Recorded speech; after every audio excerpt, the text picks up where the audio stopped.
Bonjour à tous, alors bonjour à vous qui êtes ici venus en chair et en os à Notre-Dame de Pentecôte en ce jeudi 3 mars, lendemain de mercredi des Cendres, pour l'inauguration de notre cycle de conférences de Carême. Convertissez-vous, à quelle conversion suis-je appelé? Et vous verrez, jeudi après jeudi, de 12h45 à 14h, ici à Notre-Dame de Pentecôte, nous allons décliner ce thème avec une approche philosophique, biblique, avec Laudato Si, avec une approche de coaching professionnel, avec le témoignage d'un homme qui travaille à la Défense et qui a choisi de devenir chrétien il y a quelques années. Et puis pour terminer avec Nathalie Bécard pour la conversion au sein de l'Église. Ce thème de la conversion qui évoque pour tous un changement de direction, un changement de vie. Sœur Marguerite Léna, ici présente, alors, a intitulé son intervention « Peut-on se convertir ?» Effectivement, si la réponse est négative à cette question, quelle va être l'issue? Et si je ne peux pas me convertir, alors peut-être que quelqu'un peut me convertir. J'espère que ce sera peut-être une issue. Merci pour votre présence, ma sœur. Voilà, moi je suis touché que vous soyez là par ce que vous avez pu réaliser jusqu'à ce jour et votre souci encore permanent d'attention, le petit échange qu'on a eu dans l'église juste avant, comment faut-il vous appeler, et voilà, avec votre vivacité d'esprit, un grand merci. Je vous laisse la parole, voilà, bienvenue. Merci à vous, hein. C'est un peu intimidant de parler à Notre-Dame de Pentecôte. C'est un peu intimidant. Mais voilà, comme votre bienveillance va m'aider. Vous entendez bien? Ça va? Non. Alors, et si on est style celui-là, je parle à la technique en direct. Donnez-moi le micro, j'aime bien mieux ça. Vous entendez là? Ça va? Oui. Et puis il y a comme ça, je le vois bien mieux aussi. C'est tout bénéfice de tous les côtés. Voilà. Oui. Alors, je voudrais commencer de la manière suivante. Parler de conversion dans ces jours où nous sommes, quand l'Ukraine est à feu et à sang, quand la paix de l'Europe est détruite, quand les valeurs de la démocratie sont menacées, cela peut sembler dérisoire. Mais un jour, Mère Teresa a été invitée par un journaliste à s'exprimer sur l'état catastrophique du monde de son temps. Ma sœur, que faudrait-il changer pour faire face à tant de défis? Et Mère Teresa a répondu, ce qu'il faut changer, vous et moi. Ce changement, cette conversion de vous et de moi, est apparemment aussi disproportionné que le sont la surface et la hauteur de Notre-Dame de Pentecôte, hein, sans vouloir en dire du mal, hein, par rapport au Tour de la Défense, ou le pouvoir de notre foi par rapport au pouvoir économique, financier, technologique que ce quartier concentre. Mais Václav Havel, l'ancien président de la République tchèque, soulignait, dans un autre temps de menaces tout à fait analogue, combien ce qu'il appelait le pouvoir des sans-pouvoirs, quand il émane des énergies de l'amour, peut transformer des situations apparemment sans issue. Au lendemain de ce mercredi des Cendres, que le pape François a consacré à l'intercession pour l'Ukraine, je vous invite à méditer sur la conversion qui nous est offerte comme une invitation, n'est-ce pas, à prendre cette large perspective et comme une réponse en réalité appropriée aux urgences de ce temps. Mais à partir de là s'ouvre un certain nombre de perplexités dont l'Évangile est d'ailleurs déjà le témoin. Un homme peut-il entrer une seconde fois dans le sein de sa mère et naître? Demande Nicodème au début de l'Évangile selon saint Jean. Sa question est excellente. Il a vraiment pris au sérieux la parole de Jésus, à moins de naître d'en haut, nul ne peut voir le royaume de Dieu. Et il constate avec un parfait réalisme que la chose est en effet totalement impossible. Personne, aucun de nous ne s'est donné de naître. Les sciences humaines viennent, pour leur part, confirmer qu'on ne part jamais à zéro, qu'on ne peut pas abolir les conditionnements de notre passé individuel ou collectif. Et Nicodème a très bien compris que la conversion qui fait voir le royaume de Dieu ne ressemble du coup pas vraiment à ce que nous appelons conversion dans telle ou telle pratique sportive ou alimentaire ou encore reconversion professionnelle. Il a compris qu'il s'agit d'un retournement de toute l'existence, d'un appel adressé à sa liberté par le Christ, donc par une réalité qui jusque-là était inconnue et qui va en fait changer de fond en comble tous ses repères. Aussi, pareille conversion est vraiment une naissance.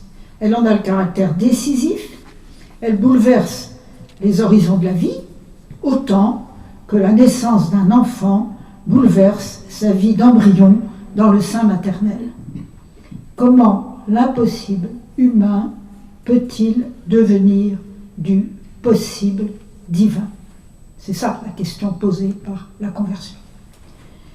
Il faut donc la prendre au sérieux, cette question, et ne pas gommer ce vocabulaire de naissance et d'engendrement très présent dans le Nouveau Testament pour désigner le baptême. Nous y pensons bien sûr tous dès qu'il s'agit de catéchumènes pour qu'ils carême est l'entrée progressive dans la vie divine dont ils recevront l'effusion au moment de Pâques. Mais c'est vrai aussi des vieux baptisés que nous sommes peut-être, que je suis pour ma part, et pour nous aussi, se convertir n'est au fond pas autre chose que de se laisser engendrer à nouveau à cette vie de Dieu dans la fraîcheur et dans l'élan retrouvé de notre baptême. Dans sa première lettre, Saint Pierre exhorte les chrétiens à s'aimer les uns les autres parce que, dit-il, je cite, « Vous avez été engendrés à nouveau par une semence incorruptible, la parole de Dieu vivante et permanente, l'évangile qui vous a été annoncé. » C'est donc cette parole vive de l'évangile, venue à un moment dans notre vie et librement accueillie dans la foi, qui va faire la mutation d'existence que le mot de conversion veut dire, et qui va rendre divinement possible ce qui est humainement impossible. Et donc, je me référerai à la parole de Dieu dans l'Évangile pour essayer de prendre avec vous la mesure de ce mystère.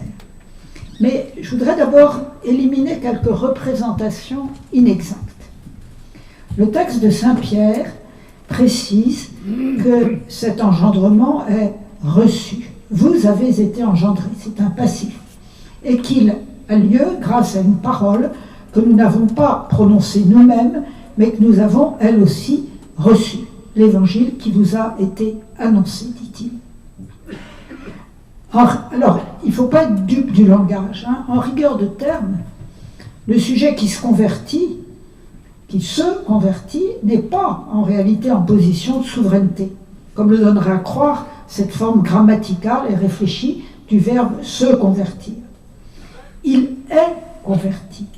Il est converti par un événement qu'il n'a pas choisi, qui lui préexiste avec toute la force de sa réalité, mais qui, simplement, jusque-là, n'avait pas de consistance pour lui. Soudain, ou progressivement, cette réalité nouvelle se met à exister intensément. Et donc la conversion est d'abord un pâtir du sujet auquel advient quelque chose qu'il n'avait pas prévu, mais qui maintenant est là.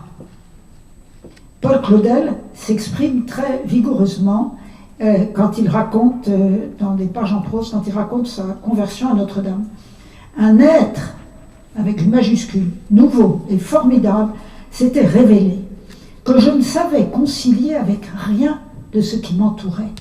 L'état d'un homme qu'on arracherait d'un seul coup de sa peau pour le planter dans un corps étranger au milieu d'un monde inconnu est la seule comparaison que je puisse trouver. Devant un tel événement, la langue n'a pourtant pas complètement tort d'employer un verbe réfléchi, se convertir. Car la réalité qui s'impose ainsi n'est pas de l'ordre du simple constat, ni de celui d'une évidence, d'une loi nécessaire devant laquelle il n'y aurait qu'à se soumettre. En fait, cet événement s'adresse à la liberté. C'est elle qui l'affecte, mais c'est aussi elle qui doit agir. À la différence des emplois du terme de conversion dans la vie professionnelle, dans la vie intellectuelle, dans la vie sportive, pour désigner des changements qui, en réalité, ne touchent qu'une petite part de nous-mêmes, le sujet ici est un sujet en plein exercice de lui-même, un je, un moi-même, dans son entière liberté. Et peut-être que le mot cum, latin qui veut dire avec, n'est-ce pas, qui commence dans le mot conversion, le cum du mot conversion, dit peut-être justement ce lien d'alliance qui se noue entre la réalité qui se révèle au sujet et la libre adhésion qu'elle appelle en lui. D'autre part, le mot de version qu'il y a dans conversion ne désigne pas, contrairement à l'étymologie latine de ce mot, un simple changement d'orientation dans l'espace.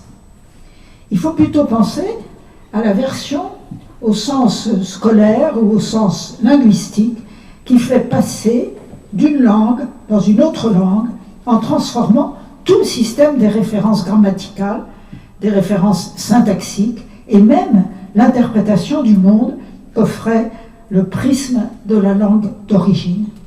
Et là encore, la forte prose de Claudel le dit sans embâche.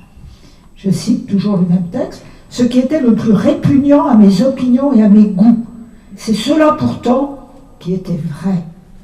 C'est cela dont il fallait, bon gré, mal gré, que je m'accommodasse. » Alors, ce rude constat de Claudel n'est pourtant pas suffisant, me semble-t-il, pour désigner la mutation qui s'est opérée en lui dans cette nuit de Noël. Dans le récit qu'il en fait, l'essentiel, c'est le contenu de cette rencontre. Je cite, « J'avais eu tout à coup le sentiment déchirant de l'innocence, de l'éternelle enfance de Dieu, une révélation ineffable. » C'était la nuit de Noël, hein, donc on voit bien que Dieu se manifeste en respectant les temps liturgiques. Si les opinions et les goûts du poète sont contredits, comme il le disait un peu plus haut, c'est que l'événement a fait soudain surgir en lui un attrait plus fort et une vérité plus savoureuse.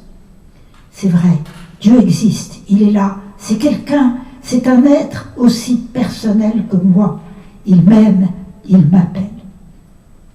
Voyez, donc si on ne retenait que la face douloureuse de déracinement, on ne comprendrait pas la conversion. Le plus important est là. Il est là, c'est quelqu'un, c'est un être aussi personnel que moi. Il m'aime, il m'appelle. Il reste bien sûr que toute conversion est un combat. Mais ce combat est mené parce que saint Augustin appelait, alors en latin, delectatio victrix, c'est-à-dire une délectation victorieuse, une joie plus haute, reçue d'une vérité plus essentielle. Cette radicalité de la conversion spirituelle fait d'elle en quelque sorte la figure type de toute conversion, dont les autres sont d'une certaine façon des figures partielles, hein, puisque les conférences suivantes vont aborder justement diverses formes de conversion. Eh bien, je pense qu'elles peuvent toutes s'éclairer un peu en amont par cette conversion au Seigneur.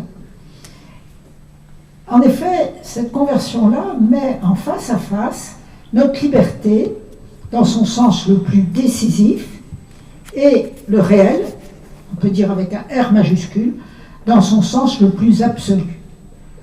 Exister devant Dieu, c'est cela le sérieux, disait le philosophe Kierkegaard. N'enfouissons pas cette radicalité sous la patine du bien connu et sous la routine de nos vies de chrétiens habitués à la manière de ces habitants de Nazareth où Jésus avait grandi et qui du coup ne voyaient plus en lui que le fils du charpentier et étaient incapables de reconnaître le royaume en train de s'approcher d'eux. C'est à la surprise du royaume en train de venir que le carême nous invite. Il s'agit au fond, tout simplement, de donner enfin tout son sens à l'expression de bonnes nouvelles. Retrouver la fraîcheur du mot « nouvelle » pour nous, qui peut-être la connaissons de longue date, réveiller le goût de bonté de l'adjectif « bonne », peut-être altéré en nous par notre propre péché et par celui de tant des porteurs patentés de l'Évangile. Mais nous savons que notre volonté ne saurait suffire à cela. Seul l'Esprit Saint peut changer en nous les eaux mortes en eau vive et leur redonner goût de source. J'ai été très touchée de voir que vous aviez mis l'icône de la Pentecôte parce que j'avais mis un message ce matin à Anne en lui disant ce serait bien qu'il y ait une icône russe ou byzantine et justement pour honorer le contexte douloureux dans lequel nous sommes. Alors je vous propose maintenant de revenir sous la conduite de cet Esprit Saint de Pentecôte à l'Évangile. 3 textes vont nous servir de guide pour préciser la forme concrète que peut prendre le triple appel du mercredi des cendres à la prière, au partage et au jeûne. Et ces 3 textes, c'est la confession de Pierre à Césarée, l'obole de la veuve dans le trésor du temple et la rencontre de Jésus ressuscité avec Marie de Magdala. Il me semble en effet qu'ils indiquent très bien 3 composantes de la conversion à laquelle nous sommes appelés. Alors, la confession de Pierre, Matthieu 16, 13 à 17. Jésus, arrivé dans la région de Césarée de Philippe, demandait à ses disciples, « Au dire des gens, qui est le Fils de l'homme ?» Ils répondirent, « Pour les uns, Jean le Baptiste, pour d'autres, Élie, pour d'autres encore, Jérémie ou l'un des prophètes. » Jésus leur demanda, « Et vous, que dites-vous?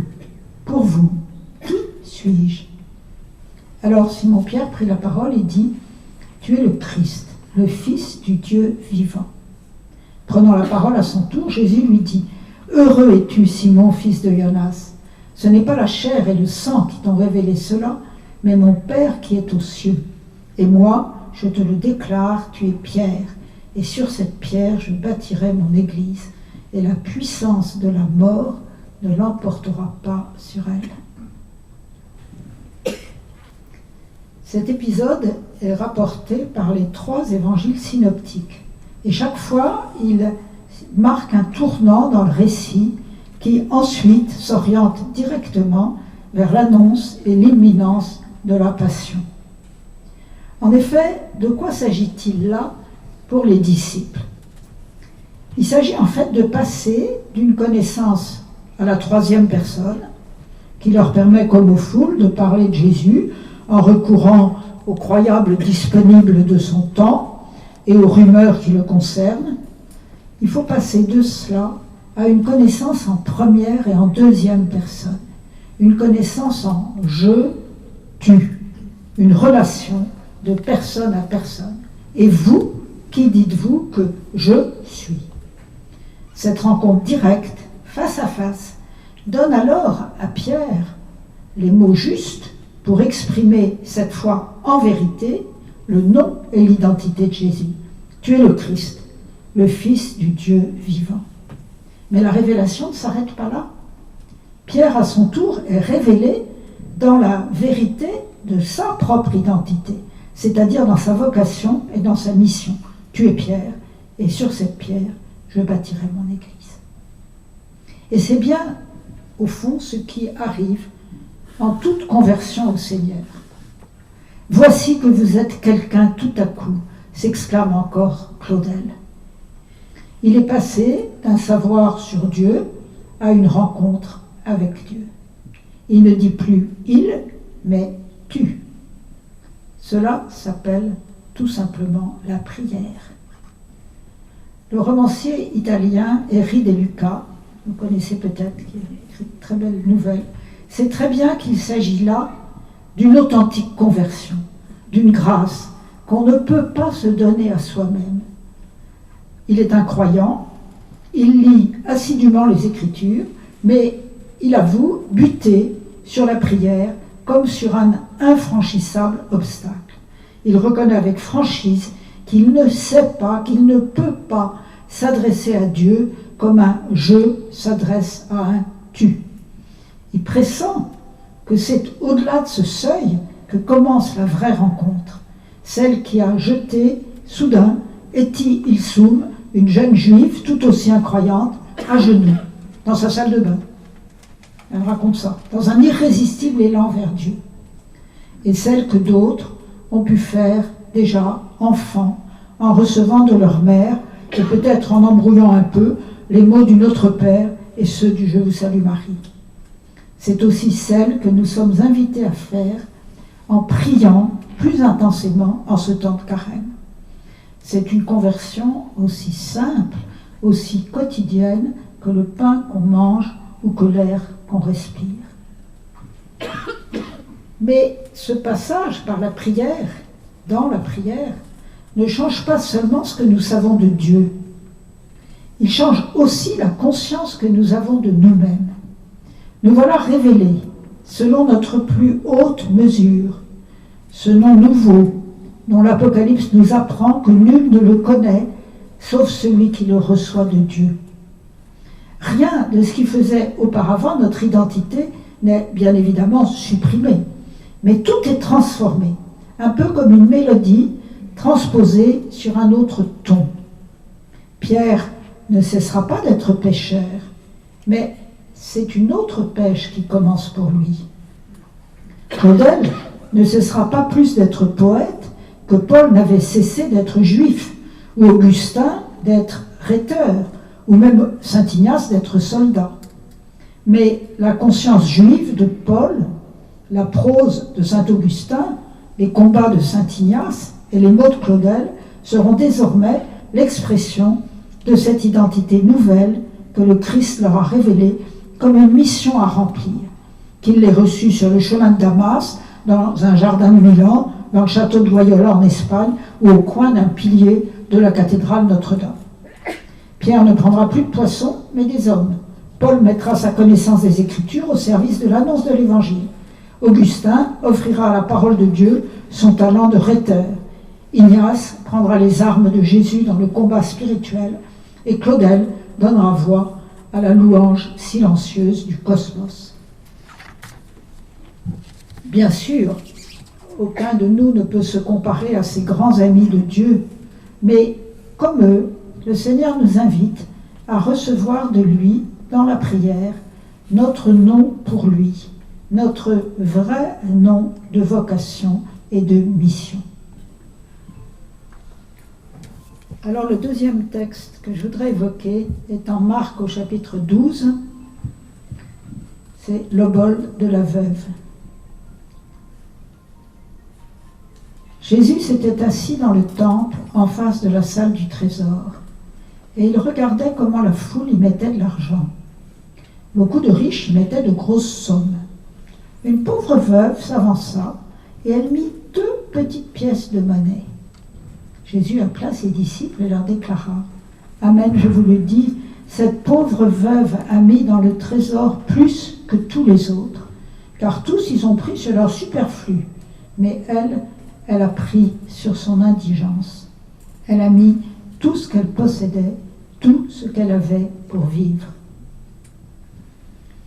Dans l'évangile de saint Marc, que je viens de lire, comme dans le passage parallèle de saint Luc, ce récit est en fait le dernier épisode narratif avant l'entrée dans les récits de la Passion. Le regard que Jésus porte sur cette veuve et sur son geste furtif est sans doute inséparable de ce contexte.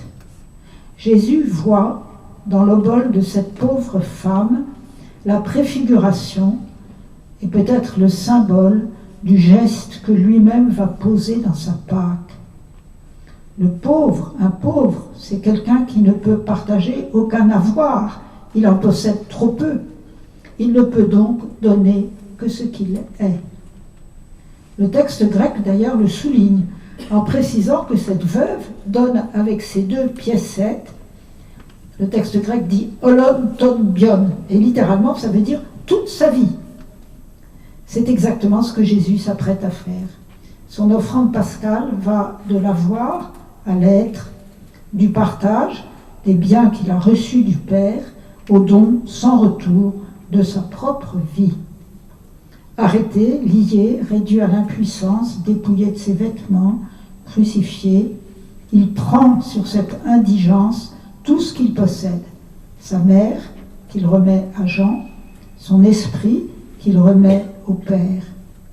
Et il met entre nos mains, olon ton bion, toute sa vie. Il m'a semblé qu'il faut aller jusque-là pour comprendre vraiment le sens de l'invitation au geste de partage que nous adresse le carême. Il ne s'agit donc pas seulement, ni d'abord, de philanthropie. Il s'agit d'une conversion de l'avoir à l'être que figure et que rend possible le partage des biens matériels, mais qui attend de nous bien davantage. Le passage de la sphère économique du donnant-donnant, où tout se paie et à un prix comptable, à celle de la gratuité et du sans prix, où s'échangent sans calcul et sans retour les biens les plus précieux, l'amitié, l'amour, la quête de la vérité, l'attention donnée à la faiblesse, la dignité rendue à l'exclu, l'émerveillement devant la beauté, la foi. Et finalement, le don de soi. Peut-être cela commence-t-il très modestement par le partage généreux de notre temps, cette substance vive de notre existence. Peut-être cela conduira-t-il un jour certains au don pour leurs frères de toute leur vie, olon ton bion. Mais seul nous appartient en réalité le tout petit moment présent. Et ce sera donc lui, notre don pour aujourd'hui, les 2 piécettes minuscules de notre ici et de notre maintenant.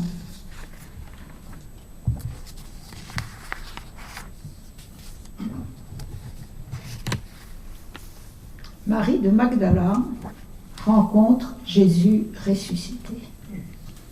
Au chapitre 20 de Saint Jean. Marie-Madeleine se tenait près du tombeau, au dehors, tout en pleurs. Et en pleurant, elle se pencha vers le tombeau. Elle aperçoit 2 anges vêtus de blanc, assis l'un à la tête et l'autre aux pieds, à l'endroit où avait reposé le corps de Jésus.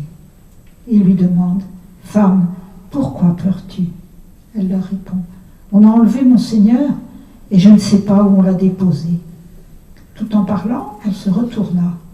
Elle aperçoit Jésus qui se tenait là, mais elle ne savait pas que c'était Jésus. Jésus lui dit « Femme, pourquoi pleures-tu? Qui cherches-tu » Le prenant pour le jardinier, elle lui répond « Si c'est toi qui l'as emporté, dis-moi où tu l'as déposé et moi j'irai le prendre. » Jésus lui dit alors « Marie ». S'étant retournée, elle lui dit en hébreu « Rabouni », c'est-à-dire « Maître ». Jésus reprend « Ne me retiens pas, car je ne suis pas encore monté vers le Père.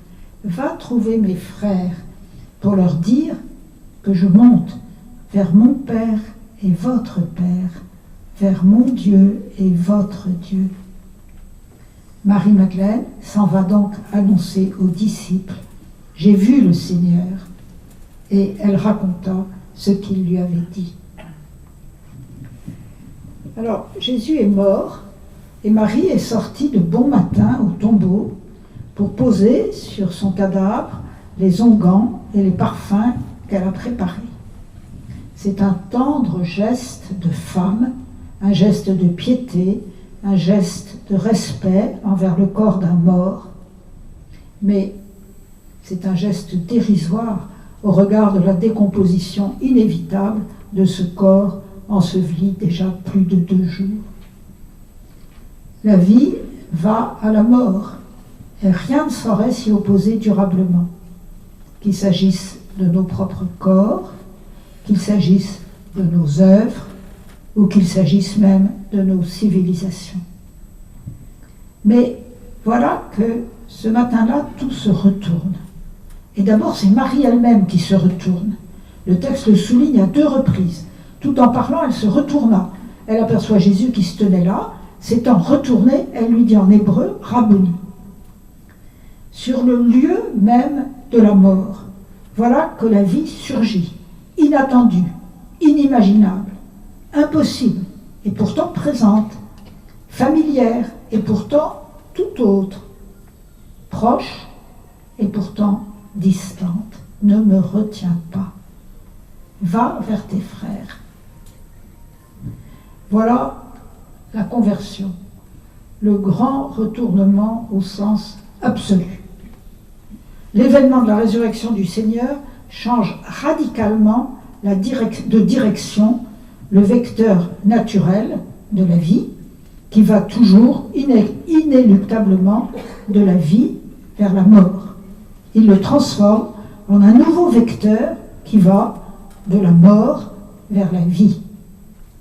Cette conversion-là est, encore moins que toutes les autres, notre œuvre propre. Elle se reçoit dans la surprise absolue d'un événement incroyable et dans l'émerveillement de la foi, dans cette joie stupéfaite des apôtres quand Jésus se manifeste vivant à eux. Eh bien, elle vient aussi nous retourner, en commençant par le plus intime, à savoir notre liberté. En effet, c'est avec notre liberté que nous devons accueillir l'inouï de l'événement pascal.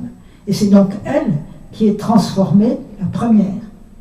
Elle devient l'inviolable sanctuaire de cette vie nouvelle du ressuscité que l'Esprit Saint déverse en nous pour toujours. Alors, il faut bien prendre la mesure de ce retournement. Notre belle indépendance, qui est une belle dimension de la liberté, elle semble perdue, car nous voilà liés par l'Esprit, comme dit saint Paul.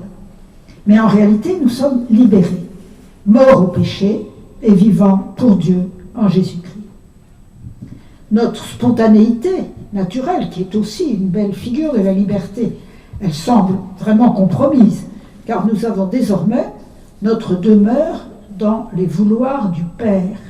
Donc nous sommes mis dans l'obéissance à la volonté de Dieu. Mais en réalité, une autre spontanéité commence à jaillir en nous, qui nous porte vers les préférences de Dieu, que l'Esprit Saint nous suggère, sans jamais nous contraindre. Le champ des possibles, être libre, c'est avoir beaucoup de possibilités devant soi. Le champ des possibles, tout d'un coup, se restreint, car ce même Esprit Saint nous détourne de bien des conduites et des choix qui pourraient le contrister. Mais en réalité, l'impossible humain devient effectivement le possible divin. Ainsi, les amis de Dieu, à commencer d'ailleurs par la Vierge Marie, se sont vus embarquer dans de libres aventures qu'ils n'auraient jamais osé entreprendre par eux-mêmes. Enfin, et surtout, ils entendent à leur tour la parole que le ressuscité adresse à Marie de Magdala. « Va vers tes frères et dis-leur ». Si bien que peut-être cette définition la plus haute de la liberté humaine, qui est la responsabilité pour autrui, le philosophe Lévinas a beaucoup développé cet aspect, eh bien cette responsabilité pour autrui, elle se trouve désormais dilatée en une responsabilité pour autrui, pour l'avènement en eux du royaume de Dieu. Et ça s'appelle la mission. Il me semble que c'est seulement sous l'horizon d'une telle vie nouvelle qui laisse la mort derrière elle que nous pouvons entendre dans tout son sérieux et dans toute sa vérité le dernier appel qui retentit en ce début de carême, l'appel au jeûne. Car jeûner, consiste peut-être simplement à laisser cette vie de Dieu nous envahir, en mettant à mort ce qui, en nous, y fait obstacle. Ce que la première lettre de Saint Jean qualifie en disant la convoitise de la chair, la convoitise des yeux, l'arrogance de la richesse. Le père Jean Danielou disait « Il faut restreindre les espaces de la chair pour dilater les espaces de l'amour ». C'est ce que nous avons entendu dans l'homélie tout à l'heure, ce qui était à la messe. Inviter nos corps eux-mêmes à participer à cette victoire de la vie divine sur la mort humaine et sur tout ce qui y conduit. Aimer à cœur et à corps perdu. Nous ne prendrons pas pour autant une mine de carême, parce qu'il s'agit de lutter pour un surcroît de vie et d'amour. Et je cite encore une fois, la dernière fois Claudel, l'âme est une chose capable de prendre feu. Elle n'est même faite que pour cela. Ce feu porte un nom, il s'appelle la joie d'aimer et d'être aimé. Alors, au terme de ce parcours, et devant les drames de l'actualité internationale, est-ce qu'on peut encore affirmer réellement que notre conversion est une urgence géopolitique? Bien sûr que non, si on en mesure la portée en termes de victoire militaire pour un peuple envahi, de sortie de crise et de paix enfin revenue. Nous savons bien que, si profondes et si fidèles qu'elles soient, nos conversions individuelles et collectives resteront une goutte d'eau absorbée dans les sables de l'histoire. Mais là où l'action directe est impuissante, qui dira la force de la prière? Là où s'organise l'accueil de ceux qui subissent l'exil et la pénurie, qui osera dire que l'obol de la veuve est superflu?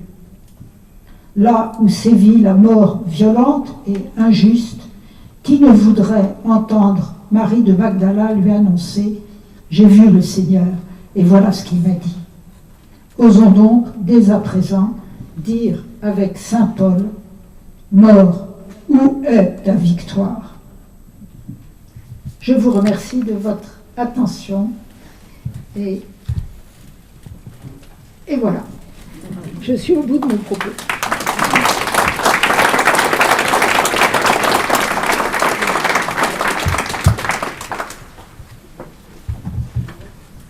Merci, sœur. Merci beaucoup. Je ne vais pas répondre par rapport à ce que j'ai entendu. Vous avez certainement, vous, les uns les autres, des points qui demandent éclaircissement ou des questions, dire que, voilà, qu'est-ce que vous ressentez par rapport à ce que vous avez entendu sur la conversion. Je vous laisse la parole. Alors, qui veut bien démarrer? Il faut toujours commencer par la deuxième question, parce que la première...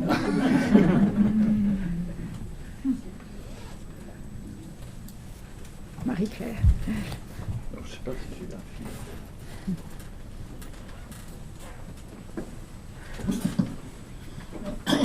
J'y sens une invitation à la vie plus forte, à la vie victorieuse. Et Marguerite nous a fait part de l'importance de cette proximité quotidienne avec la parole de Dieu. Je crois qu'elle est vraiment venue nous rejoindre particulièrement aujourd'hui. Choisissons la vie, combattons pour la vie et soyons dans la vie. C'est la meilleure réponse que nous puissions donner à tous les événements que nous sommes en train de vivre. Croire la vie plus forte et faire notre toute petite part pour que cette vie reste la plus forte.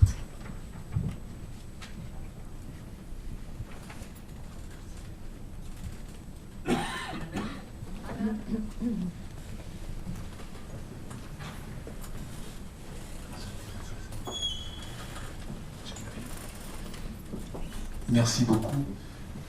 J'ai beaucoup aimé, entre autres, votre expression à la fin. Je reprends mes notes, excusez-moi. C'est nos conversions qui sont des gouttes d'eau qui tombent dans le sable de l'histoire.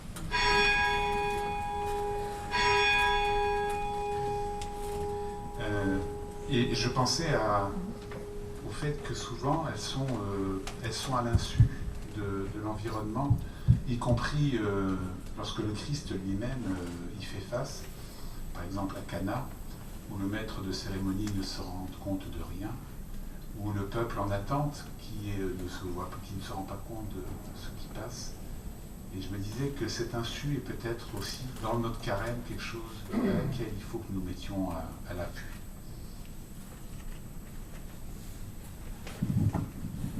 Merci, monsieur. Je fais juste écho à ce que vous venez de dire en pensant à l'évangile que nous avons lu hier, où à 3 reprises il y a entre dans le secret, ton Père voit dans le secret. Donc je pense que ça fait partie de de la stratégie du royaume, que le plus important se passe dans le secret. Où je continue un petit peu, simplement en pensant à l'actualité géopolitique. On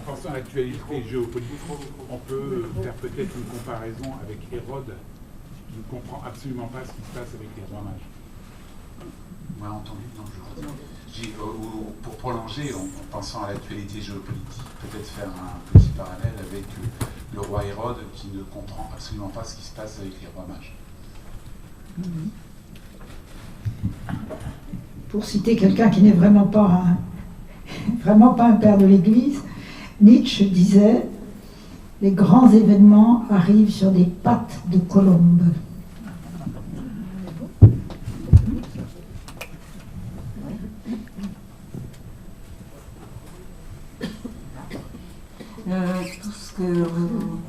Toutes les considérations que vous avez faites, par exemple sur la conversion de Claudel, les différentes conversions, m'ont fait penser à la mienne, que quand j'avais 20 ans, donc j'ai une éruption brutale, donc de l'amour de Dieu dans ma vie, et comme vous le dites, après ça demande l'adhésion de notre volonté. Voilà, ce n'est qu'un début. Oui, merci.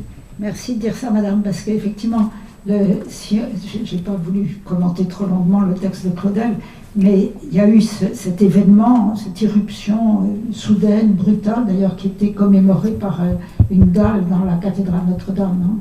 Et puis ensuite, il dit que sa résistance a duré 4 ans. Donc, vous voyez, il y a de la marge.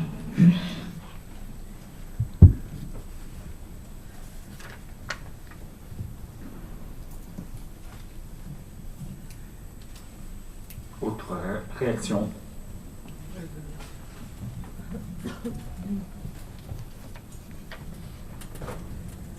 J'ai beaucoup aimé vos remarques de grammaire, qui me revenaient continuellement. Et en particulier, je vais avoir une piste qui me rejoint, que ce « il » devienne un « je » et un « tu ». C'est une image qui est très forte, qui va loin. Merci. C'est vraiment la conversion de la prière.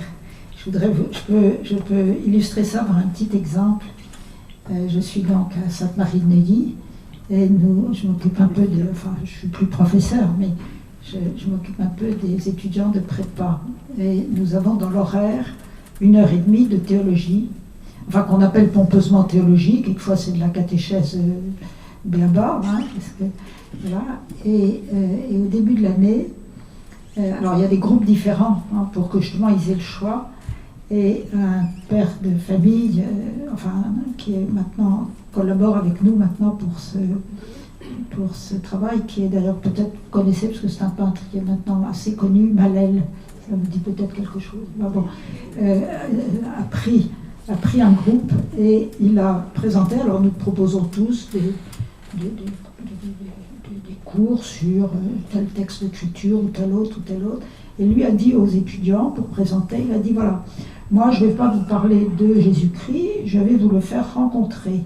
Donc voilà, mon cours ça sera 1 demi-heure de parole, et ensuite je vous emmène 35 minutes dans la chapelle en silence. Je me disais, ils vont en avoir 6 ou 7. Ils étaient 19, c'était la demande la plus nombreuse, non, en 2e position quand même. Donc, vous voyez, la faim et la soif de rencontrer en je et en tu chez les jeunes est beaucoup plus grande que ce qu'on imagine. Et donc, il ne faut pas avoir peur de continuer d'abord nous à prier et puis à proposer la prière. Alors certains seront comme Éric de Lucas, ils diront je ne peux pas franchir ce pas, mais d'autres découvriront. Voilà. Merci madame.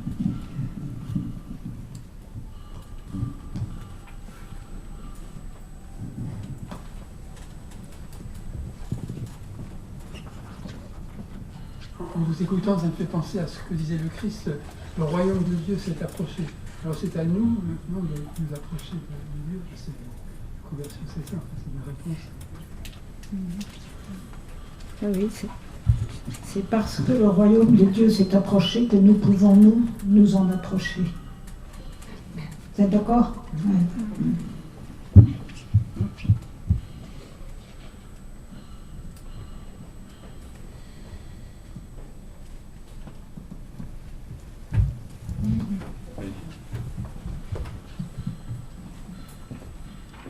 Oui, je voulais vous remercier pour le choix des textes qui sont vraiment très très beaux et surtout dans le contexte contemporain actuel où nous vivons une angoisse absolument effrayante et où pratiquement on a tendance à se dire que par rapport à ce que nous vivons, le reste est peu important. Et alors merci de nous avoir fait passer de la mort à la vie. C'est un petit peu ça le sens de vos choix et les choix des textes. Merci. Ils sont parfaitement adaptés et je n'aurais pas eu l'idée de les regrouper, mais ce sera pour une méditation et une prière. Merci, madame.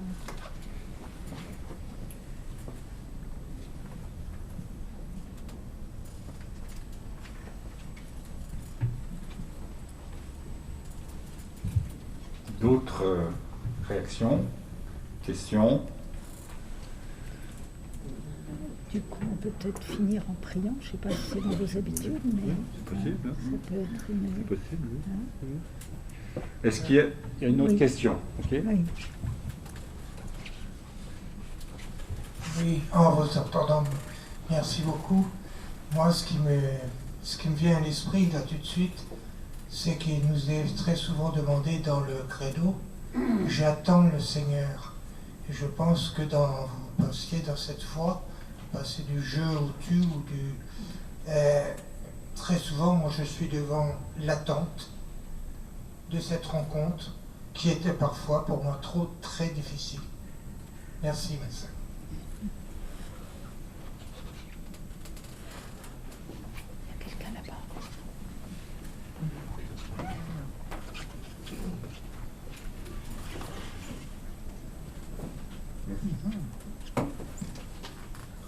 Bonjour, une réaction par rapport au fait que vous avez dit que la conversion était une révélation personnelle. Ça nous permettait de nous conscientiser. J'ai eu l'image un peu comme si le chrétien était dans la nuit celui qui roule avec des phares. Et je me suis posé la question, quelle attitude avoir avec ceux qui ne sont pas convertis, qui roulent dans l'obscurité complète. Voilà. La conversion de Claudel est très spectaculaire, c'est un changement radical. Elle met envie de se poser la question, mais quelles étaient les relations entre l'ancien Claudel avec le nouveau Claudel? Alors je vous recommande d'aller lire le récit complet de sa conversion, qui est publié dans les pages en prose, dans l'édition de la Pléiade, et puis dans d'autres. C'est pas très difficile à trouver, on le trouve sur Internet. Moi je l'ai retrouvé sur Internet, il n'y a pas de problème. Vous tapez conversion de Paul Claudel et vous avez le texte. C'est vrai qu'il n'y a pas beaucoup de gens finalement qui bénéficient d'une conversion aussi spectaculaire, aussi brutale, aussi comme ça. Bon, mais comme je vous disais, il a fallu 4 ans suite à Claudel pour dire vraiment oui. Donc Dieu ne violente pas la liberté. Et ça c'est important aussi.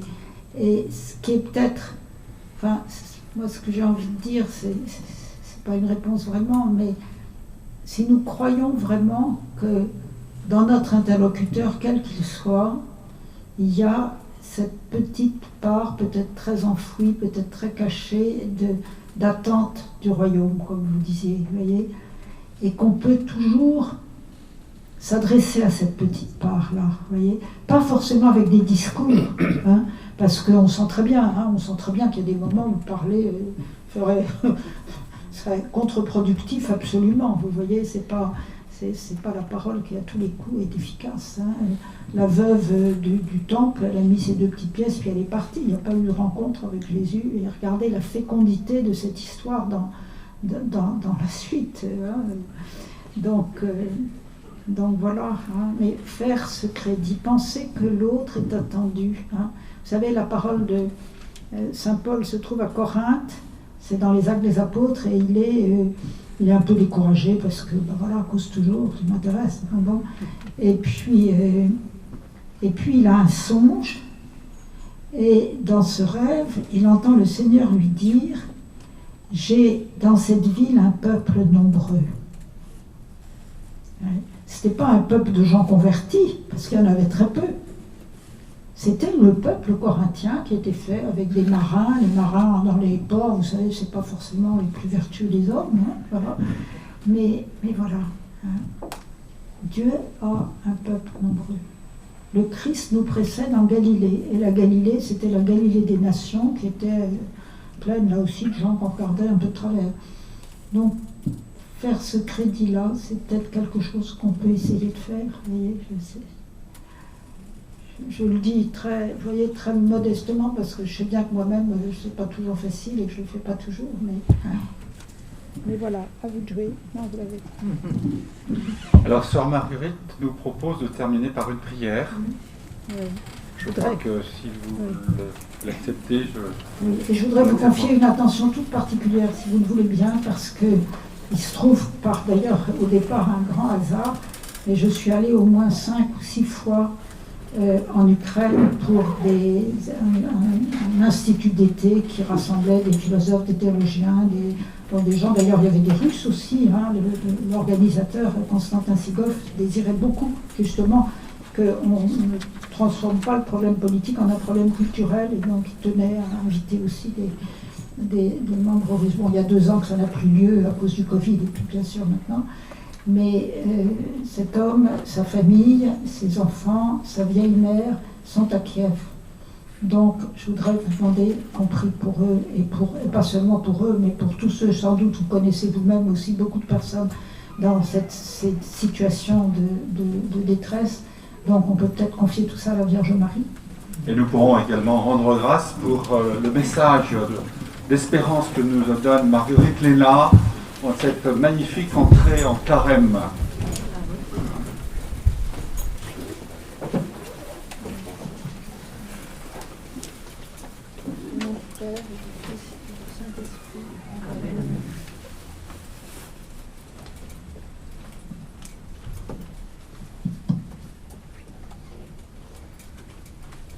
Notre-Dame des douleurs, Notre-Dame de l'espérance, priez pour nous.